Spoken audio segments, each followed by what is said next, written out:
viljum fara næst í fyrirsögn nummer 3. Hún var fengin af roof.is og það sem sagt í skoðun að banna nýskráningu bensín- og díselbíla árið 2028.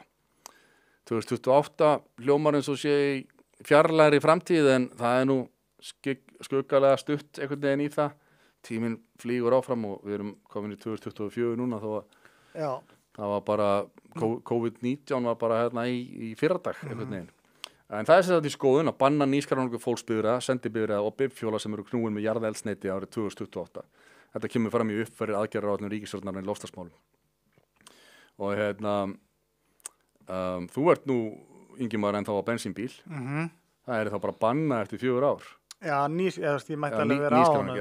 Og það myndi þýða að Ísland yrði eins og Kúba. Kúba þekkt fyrir það að bílarnir hafi ekki verið endurnýjaðir þar í áratugi. Það eru ekki út af einhverjum grænum ástæðum. Nei, það eru út af einhverjum viðskiptaþvingunum. Basically. Og þeir hafa bara svona unnið með það. Og þeir eru orðnir ótrúlega færir í að halda við gömlum bílum.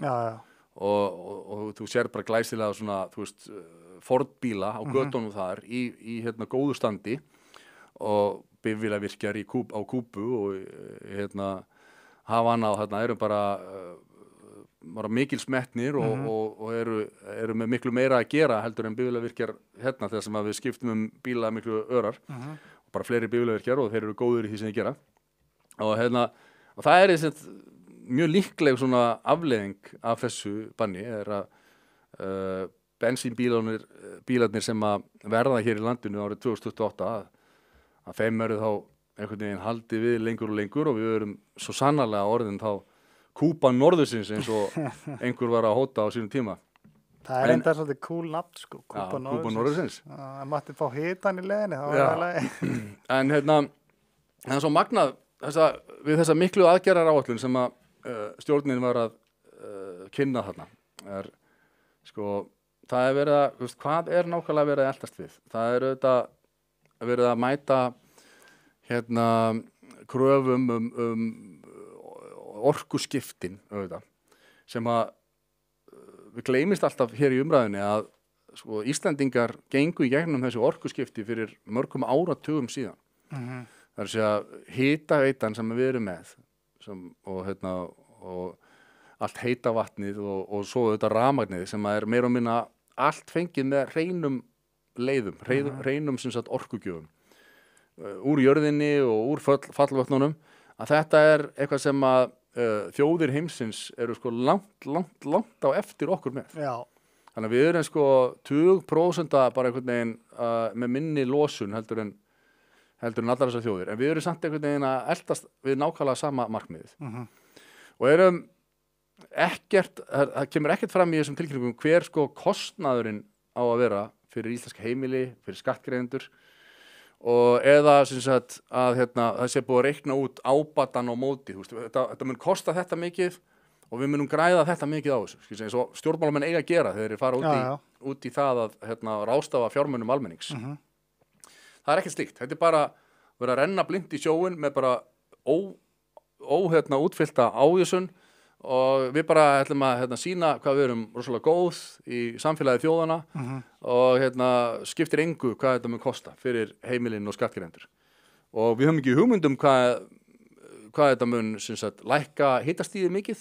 Við erum að vinna gegn hlýnun jarðar eftir eitt kaldasta sumarbyrjun í manna minnum. Það snjóaði það var 40 cm þykkur snjór í byrjun júní á Akureyri.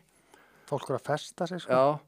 Og en við erum að vinna í því að sporna gegn hlýnun og við höfum ekki hugmyndum hversu mikið hversu stórt þetta innlegg okkar eða það ætti að vera hægt ef við eyðum þetta mörgum milljörðum í orkuskiptin að þá getum við minnkað hlýnuna 0,00%, það einhverju útreikningar en það ekkert slíkt það bara virtue-signali.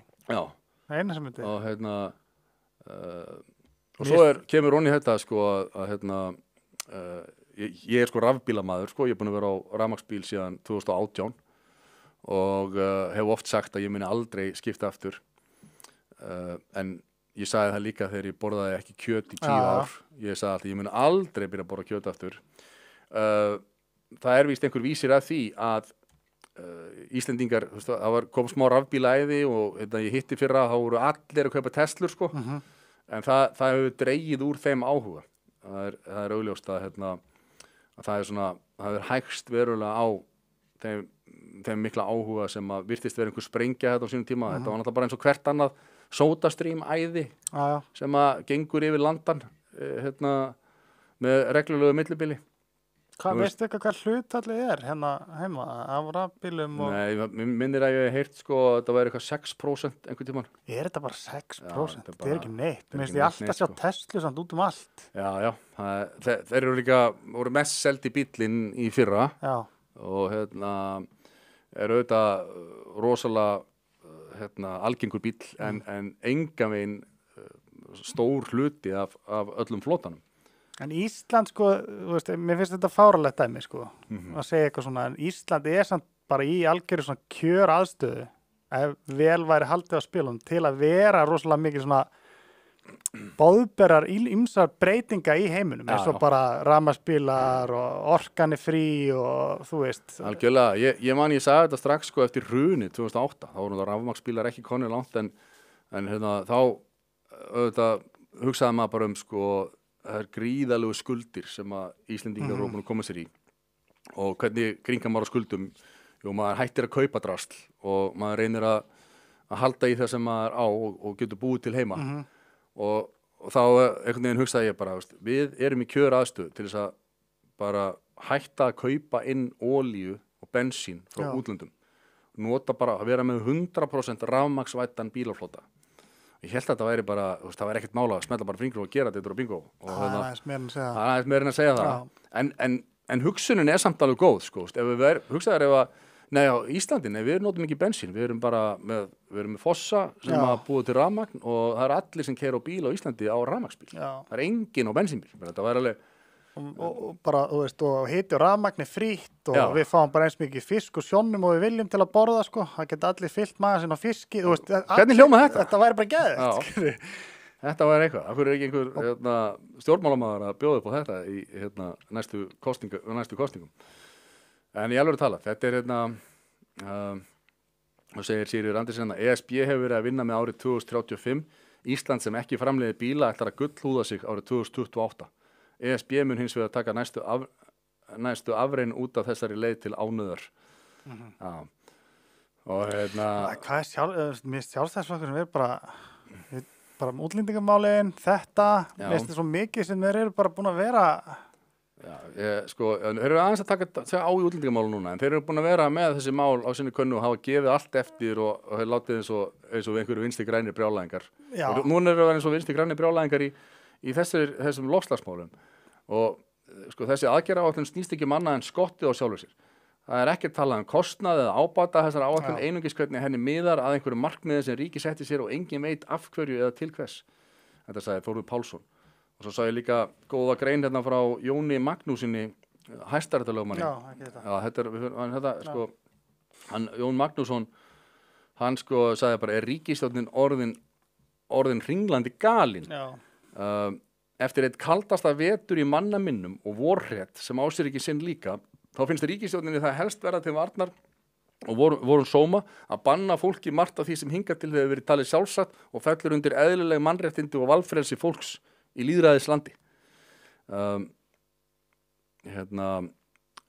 Ríkisstjórnin er þar með komin í hóp þeirra sem trúa skilyrðis og vitsmunarlaust á að loftslagsguðinn sé reiður og að það sé nauðsynlegt að friða hann með fórnum sem lenda alltaf harðast á neytendum.